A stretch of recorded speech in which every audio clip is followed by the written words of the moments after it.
Stock market में जब भी हम इन्वेस्टमेंट करते हैं तो हमारी कोशिश रहती है कि जितना सस्ता हमें शेयर मिल सके उतना ज्यादा बढ़िया है। बट क्या हो कि हर किसी को एक शेयर किसी पर्टिकुलर प्राइस में मिल रहा हो बट आपको वो शेयर डिस्काउंट में मिल रहा हो। ऐसा हो सकता है जब कोई कंपनी राइट्स इशू अनाउंस करती है। ये क्या होता है, किस तरीके से हम इसका बेनिफिट उठा सकते हैं, क्या क्या चीजें इसमें देखने वाली होती हैं, सब बात करेंगे आज के इस वीडियो में। तो सबसे पहले बात करते हैं कि राइट्स इशू क्या होता है। तो ये एक कॉर्पोरेट एक्शन है। जिस तरीके से स्प्लिट होता है, बोनस होता है, कंपनीज डिविडेंड अनाउंस करती हैं, उसी तरीके से कंपनीज राइट्स इशू भी लाती हैं। अब यहाँ पे बेसिकली क्या है, तो कंपनी को पैसा चाहिए होता है। जैसे हमने ऑलरेडी बात करी है कि कंपनी एक ऐसी चीज है जहां पे आप जितना मर्जी पैसा डालते जाओ उसके लिए वो कम है। तो कंपनी को ग्रोथ के लिए पैसा चाहिए हो सकता है, अपने डेट्स को उतारने के लिए पैसा चाहिए हो सकता है जो उसने कर्जे रखे हैं। तो हर काम के लिए कंपनी को पैसा चाहिए होता है। अब कंपनी के पास पैसा रेज करने के बहुत सारे ऑप्शंस हैं। जैसा एक तो हमने बात करी है आईपीओ की, कि जब company first time stock market में लिस्ट होती है तो वहां से वो पैसा रेज करती है पब्लिक से। उसके अलावा बैंक एक ऑप्शन है जहां से कंपनी पैसा रेज कर सकती है। नेक्स्ट एक ऑप्शन है कि कंपनी डिबेंचर इशू कर दे, बॉन्ड्स इशू कर दे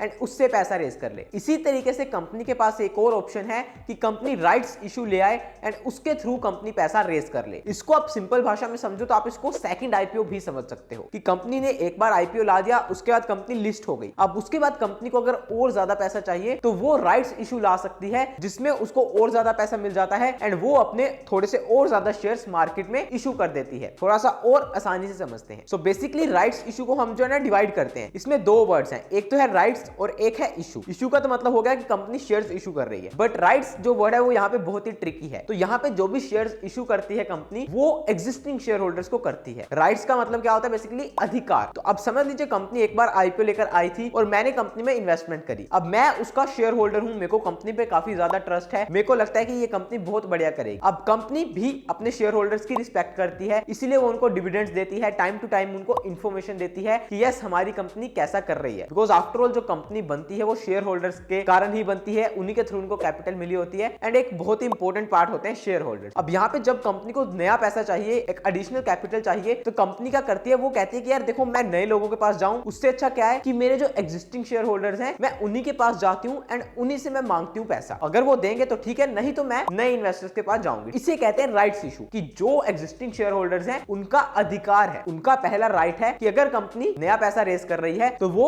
एग्जिस्टिंग शेयर होल्डर से करे। तो कंपनी कहती है कि देखो मेरे को नया पैसा चाहिए, अभी आपके पास एग्जिस्टिंग जो शेयर्स हैं वो तो है ही हैं, बट क्या जो मैं नए शेयर्स अभी इशू करने वाली हूं क्या आप उनको भी सब्सक्राइब करोगे या नहीं करोगे। अब यहाँ पे वो एक लालच देते हैं कि देखो आप हमारे एग्जिस्टिंग शेयर होल्डर्स हो, आपने हम पे यकीन करा था, हमने डिलीवर करा है, अब हमें आपसे थोड़ा सा और भरोसा चाहिए और थोड़ा सा पैसा चाहिए और थोड़ी सी मदद चाहिए। और यहाँ पे हम आपकी एक मदद कर सकते हैं कि जो अभी हमारा मार्केट में प्राइस चल रहा है, समझ लीजिए हमारे शेयर का प्राइस चल रहा है 1000 रुपीज, तो जो हम यहाँ पे आपको नए शेयर इशू करेंगे वो हम 1000 रुपीज में नहीं करेंगे, वो हम आपको करेंगे 800 रुपीज में या 900 रुपीज में। तो यहाँ पे दोनों को बेनिफिट है। एग्जिस्टिंग शेयर होल्डर्स को क्या बेनिफिट हो गया, उनको शेयर डिस्काउंट में मिल गया। कंपनी को क्या बेनिफिट हो गया कि उनको अपनी जो शेयर होल्डिंग है वो ज्यादा डिल्यूट नहीं करनी पड़ी। जो एग्जिस्टिंग शेयर होल्डर्स हैं उन्हीं के पास जो है वो कंपनी की हिस्सेदारी रही और ज्यादा शेयर होल्डर्स कंपनी के नहीं हुए। अब यहाँ पे कोई कंपल्शन नहीं होती है, कंपनी ने राइट्स इशू ला दिया तो यहाँ पे कंपल्सरी नहीं है कि आपको वो शेयर्स बाय करने ही करने हैं। अगर आपका मन करता है तो आप उसके लिए जो है अप्लाई कर सकते हो राइट्स एंटाइटलमेंट के लिए, और अगर आपका मन नहीं करता है तो आप उसको अवॉइड भी कर सकते हो। सो आई होप आपको राइट्स इशू के बारे में समझ आ गया है कि क्या होता है, काफी डिटेल में हमने बात करी। और यहाँ पे मेन जो चीज है वो सिर्फ दो याद रखने वाली है कि यहाँ पे जो है एग्जिस्टिंग शेयर होल्डर्स को शेयर्स इशू होते हैं और सेकंड चीज कि डिस्काउंट पे होते हैं। तो ये मेन राइट्स इशू के बारे में आपको जानना है। अब बात आती है कि ये किस तरीके से इशू होते हैं, क्या यहाँ पे रेशो रहती है। हमने बोनस में भी रेशो की बात करी है, स्प्लिट में भी करी है, हर जगह रेशो यूज होती है। इसी तरीके से राइट्स में भी रेशो यूज होती है। अब रेशो समझ लीजिए अगर कोई कंपनी कहती है कि हम 1:10 की रेशो में राइट्स इशू ला रहे हैं, इसका क्या मतलब है कि फॉर एवरी 10 शेयर हेल्ड, मतलब अगर आपके पास कंपनी के 10 शेयर हैं तो आप एक राइट्स इशू के लिए अप्लाई कर सकते हो। इसमें आपको जो रेशो के नेक्स्ट वाला नंबर है वो देखना है एग्जिस्टिंग शेयर्स के लिए, और जो पहले वाला नंबर है वो है कि आप कितने शेयर्स अप्लाई कर सकते हो। सो दैट मींस अगर आपके पास 100 शेयर्स हैं किसी कंपनी के और वो 1:10 की रेशो में राइट्स इशू लाती है तो आप 10 राइट्स शेयर्स के लिए अप्लाई कर सकते हो। दैट मींस 10 शेयर्स आपको डिस्काउंट में मिल सकते हैं। तो ये हो गया सारा राइट्स इशू के बारे में। अभी बात करते हैं कि किस तरीके से सारा प्रोसेस रहता है एंड क्या क्या चीजें आपको ध्यान में रखनी हो। तो बेसिकली इसमें अप्लाई करने का प्रोसेस या जो भी सारी डेट्स वगैरह होती हैं वो काफी आईपीओ जैसी सिमिलर ही होती हैं। तो अगर आपने कभी आईपीओ में अप्लाई करा है या फिर आपने बोनस स्प्लिट वगैरह ये देखे हैं एक दो बार तो आपको कोई ज्यादा मुश्किल नहीं आएगी इनको समझने में। एक रिकॉर्ड रिकॉर्ड डेट होती है, एक अनाउंसमेंट डेट होती है, देन जो क्लोजिंग डेट होती है। तो सबसे पहले तो अनाउंसमेंट डेट होती है जब अनाउंस करती है कंपनी की यस हम ये राइट्स इशू ला रहे हैं। क्या उसके बाद रिकॉर्ड डेट सबसे इंपॉर्टेंट होती है, जैसा कि आपको पता है, बिकॉज रिकॉर्ड डेट वाले दिन आपके जो है डीमैट अकाउंट में शेयर्स होने चाहिए, तभी आप उस पर्टिकुलर एक्शन के लिए एलिजिबल होते हो, चाहे फिर वो बोनस हो, चाहे वो स्टॉक स्प्लिट हो, चाहे वो राइट्स इशू हो। उसके बाद फिर क्या होता है, कुछ दिन के लिए राइट्स इशू जो वो चलता रहता है। उस दौरान आप जब वो ये राइट्स इशू के लिए, राइट्स एंटाइटलमेंट के लिए अप्लाई कर सकते हो। अब यहाँ पे आपको एक बहुत ही इंपॉर्टेंट चीज ध्यान में रखनी होती है, जैसे हमने एग्जांपल में बात करी कि कंपनी का मार्केट प्राइस जो स्टॉक मार्केट में दैट इज सेकेंडरी मार्केट में चल रहा है वो 1000 रुपीज चल रहा है, और जो rights entitlement that is rights issue company लेकर आई है उसका प्राइस समझ लीजिए उन्होंने सेट कर दिया 800 रुपीज। तो अब ये 200 रुपए का डिस्काउंट है। अब ये डिस्काउंट काफी अच्छा है, दैट इज 20% का डिस्काउंट है। बट कई बार क्या होता है कि कंपनी जो लाती है वो काफी कम डिस्काउंट होता है, जैसे 5-6% का डिस्काउंट। उस केस में आपको थोड़ा सा ध्यान रखना चाहिए, बिकॉज 5-6% का अगर डिस्काउंट है तो वो तो क्या हो सकता है ना, जब तक राइट्स इशू आए तब तक हो सकता है वो मार्केट में उससे ज्यादा सस्ता हो जाए शेयर। तो अगर डिस्काउंट काफी कम है तो फिर आपको एक बार थोड़ा सा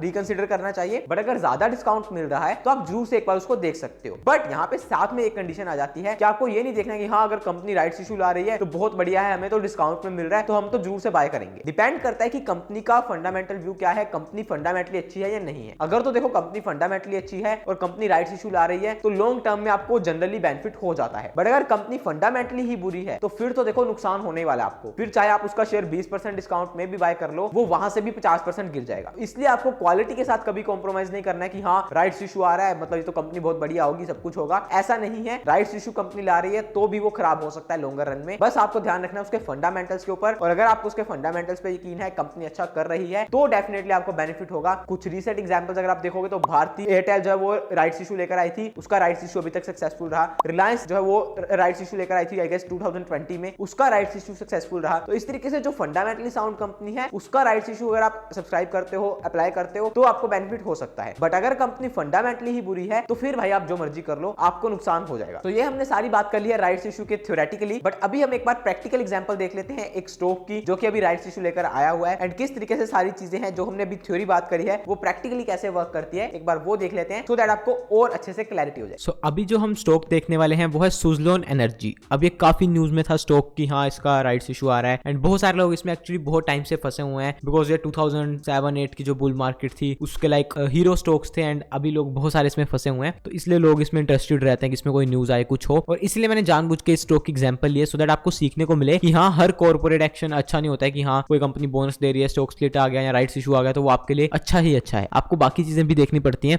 बट सबसे पहले हम इसके जो है वो राइट्स इशू की डिटेल्स देख लेते हैं। तो यहाँ पे आप सिंपल गूगल पे जाकर सर्च करोगे तो आपको वहीं पे मिल जाती हैं सारी डिटेल्स। अब इशू ओपन आप देखोगे तो अक्टूबर 11 से ओपन हो चुका है ये ऑलरेडी, एंड 20 अक्टूबर को ये क्लोज होने वाला है। एंड इशू साइज में यहाँ पे दिखा रहा है कि कितने शेयर्स नए इशू करने वाले हैं ये, एंड इशू साइज में यहाँ पे अमाउंट भी दिखा रहा है कि कितना अमाउंट यहाँ से रेज करने वाले हैं, दैट इज 1200 करोड़ रुपीज, ठीक है। एंड इशू प्राइस अगर हम देखेंगे तो वो 5 रुपीज पर शेयर का यहाँ पे शो कर रहा है। सो दैट मींस डिस्काउंट पे इशू होता है, जैसे हमने ऑलरेडी बात करी। अगर हम करंट मार्केट प्राइस की बात करें तो वो 6.70 पे है, और जो रिकॉर्ड डेट थी वो अक्टूबर 4 थी। तो अक्टूबर 4 को अगर हम देखें तो रिकॉर्ड डेट वाले दिन इसका जो है वो प्राइस 8 रुपीज के आसपास था, तो मतलब 5 रुपीज के आसपास जो है वो इशू प्राइस है, तो मतलब 3 रुपए का डिस्काउंट हमें मिल रहा था अगर हम राइट्स इशू के लिए जो है यहाँ पे देखना चाहते हैं। तो अब यहाँ पे बात इंपॉर्टेंट क्या है समझने वाली देख लेते हैं हम। तो सबसे पहले यहाँ पे कुछ डेट्स है, रिकॉर्ड डेट हमने ऑलरेडी बात कर ली। क्रेडिट ऑफ राइट एंटाइटलमेंट है वो है 10 अक्टूबर। अब यहाँ पे ये क्या है, तो बेसिकली देखो जब भी राइट्स इशू आता है तो कंपनी के जो राइट्स एंटाइटलमेंट है वो भी स्टॉक मार्केट में जो वो कुछ टाइम के लिए शो होने शुरू हो जाते हैं, एंड अगर आपके पास उसके शेयर्स हैं कंपनी के तो आपको आपके अकाउंट में भी शो करने लग पड़ेगा। अब वहीं पे आपको डिसीजन लेना होता है कि यस आप इसको एक्सरसाइज करना चाहते हो या नहीं करना चाहते हो, मतलब आप ये जो राइट्स में अप्लाई करना चाहते हो या नहीं करना चाहते हो, अपने डिस्काउंट में बाय करना चाहते हो या नहीं। जैसे अगर हम यहाँ पे सर्च करेंगे ना सुज़लोन, तो आप देखोगे आपको दो शेयर्स मिलेंगे, जैसे एक तो है सुज़लोन स्टॉक और उसके नीचे आपको सुज़लोन _RE मिल रहा है, that is a right entitlement है। तो इसको अगर हम खोलेंगे तो आपको देखोगे ये आपको कुछ दिन का ही दिखेगा, बिकॉज ये तभी दैट इज 10 अक्टूबर को ही यहाँ पे लिस्ट हुआ है, एंड उसके बाद से इसमें ट्रेडिंग शुरू हुई है। और ये कितना होता है बेसिकली, तो ये चलता है जितना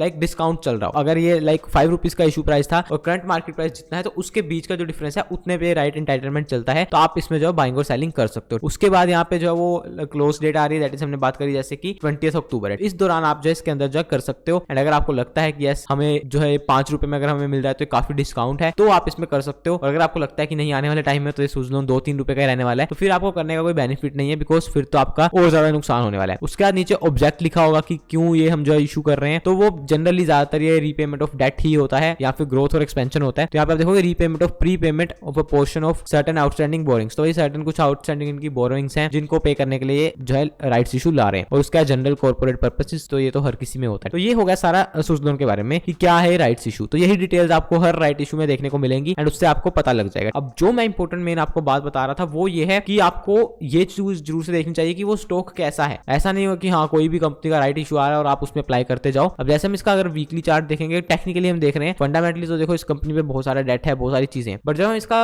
मंथली चार्ट भी देख रहे हैं तो हमें एक चीज पता लग रही है कि यार ये स्टॉक तो मतलब वही है कि कहां से गिरा हुआ है। मतलब 2007-8 में इसने ऊपर जब वो 400 रुपए का हाई लगाया था और अभी करंटली ये 6 रुपए 7 रुपए पे ट्रेड कर रहा है। अगर हम ऑल टाइम हाई से देखेंगे तो दैट इज 98.5% डाउन है स्टॉक, और जो इसने लो लगा दिया नीचे दैट इज 99.6% डाउन। मतलब जो स्टॉक अपने हाई से 98% 99% गिर चुका है उसमें अगर यहाँ से कोई डबल भी हो जाता है ना, मतलब 6 रुपए से 12 रुपए 13 रुपए भी हो जाता है, तो मैं ऐसे स्टॉक में इंटरेस्टेड नहीं हूँ। मतलब मेरे लिए ये स्टॉक है ही नहीं, जिंदा ही नहीं है ये स्टॉक, तो मैं ऐसे स्टॉक में कोई काम करके राजी नहीं हूँ और मैं ऐसे स्टॉक की तरफ देखता भी नहीं। को भी यही करना चाहिए कि ऐसे स्टॉक की तरफ नहीं देखना चाहिए, चाहे इसमें जो मर्जी आ जाए, राइट्स हो जाए, वाइट्स हो जाए, जो मर्जी हो जाए यार, इसमें अगर कुछ होना होगा एक्चुअल में तो वो आपको प्राइस में पहले रिफ्लेक्ट होना शुरू हो जाएगा। तो इसलिए मेरे हिसाब से इसमें अप्लाई करने का कोई फायदा नहीं है। ये स्टॉक आज से कुछ टाइम बाद आपको फिर इन्हीं रेट्स में मिलने वाला है, 2, 3, 4 रुपए पे ही दिखने वाला है। इसमें मेरे हिसाब से ऊपर कुछ नहीं होने वाला है। अच्छा, तो इसलिए आप इस चीज का ध्यान रखिए और फिर ही राइट्स में अप्लाई करिए। अब जैसे हमने एग्जांपल ली एक भारती की, ठीक है, तो अगर आप भारती एयरटेल का चार्ट देखोगे तो भारती एयरटेल का राइट यहाँ पे आया था शायद 2021 में, यहाँ इसके आसपास शायद राइट्स इशू आया था भारती का, एंड उसके बाद आप देखोगे स्टॉक ऊपर जा रहा है। तो यहाँ पे अगर आपने किसी ने डिस्काउंट में बाय किए थे शेयर्स तो आपको बेनिफिट हो जाएगा डेफिनेटली, आज नहीं तो होगा, कुछ टाइम बाद हो जाएगा, बट उस स्टॉक का प्राइमरी ट्रेंड जो वो अच्छा होना चाहिए। जैसे हमने बात करी रिलायंस का जो वो राइट्स इशू आया था, तो रिलायंस का राइट्स इशू आएगा 2020 में आया था जब कोविड था, तो ये टाइम है शायद 2020 के आसपास यहाँ पे आया था, तो दैट इज 1400-1500 के आसपास था तब रिलायंस 100-150 रुपए डिस्काउंट में शायद रिलायंस ने जो राइट्स इशू लाए थे। तो वहां से आप देखो वहां से भी ये स्टॉक ऑलरेडी जो वो डबल के आसपास हो गया था। तो अच्छा शेयर हो तो राइट्स में अप्लाई करने का फायदा है। कंपनी आपको अच्छी लगती है, फंडामेंटल आपने देख रखे हैं, टेक्निकल आपने देख रखा है, फिर अगर कंपनी बुरी है तो राइट्स में कर लो अप्लाई, चाहे फाइट्स में कर लो, चाहे वाइट्स में कर लो, जिसमें मर्जी कर लो, फायदा नहीं होने वाला है। तो यही था सारा राइट्स इशू के बारे में। आई होप आपको सारी चीजें समझ आ गई हैं, और अगर आप और चीजें सीखना चाहते हो बोनस के बारे में, स्टॉक स्प्लिट के बारे में और बेसिक टर्म्स के बारे में, तो सबकी मैंने वीडियोस क्रिएट कर रखी हैं, लिंक मिल जाएंगे आपको डिस्क्रिप्शन में, प्लेलिस्ट का लिंक है, वीडियोस के लिंक है, जाकर उनको देखिए और चीजों को सीखिए बिल्कुल आसान भाषा में। वीडियो अच्छी लगी है लाइक करिए, अपने फ्रेंड्स के साथ शेयर करिए, चैनल पे पहली बार आए थे तो सब्सक्राइब जरूर से करिएगा। मैं मिलता हूं आपसे नेक्स्ट वीडियो में। Thanks for watching. जय हिंद,